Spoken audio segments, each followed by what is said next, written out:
Yo bisa ilang baklahan social media. Nama lebih baik social media kita baki kam kemen baik kejing keno ya ke sarkar ke jongi.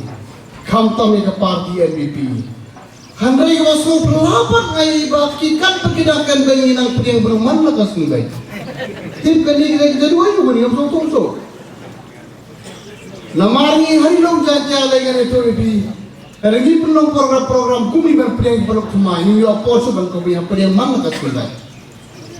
Tamunin cisi imduna ga sam spang iperiang don di peluk be join semua ini kongres ban UDP. Mang lagi ko musibah yo ko musibah mang na kasni. Kadai tang ko ai kedong rim ngap snap amne ko bakeli ba don bok. Which is very true ma.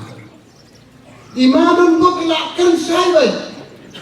Mrebi thok ibu beron beron thok rai. Ngam tipi ko mata kasihan hero, ngati ko corona hai. Handai yang mau meni ba dan bagong kumni yo pet habangarum si ke NPP. Mrebi akan thok ya kinu yo no. Iman la dai kapor nak batatul state hak NPP kadon ke future. Kadai ma bang kita. Particularly ini kaya hak beda bagi Bohol district. Kiai jadi development bakal hari district ke Jopi. Hak dia orang lo. Yo ada yang letak ini kedawa iman berkumrung ba Indonesia ba. Kani sarkar kecilam juga NPP. Kadai sisa ke parti Baniram Syakman. Piju yo semua batera NPP nyumjong NPP kadai ke NPP political party.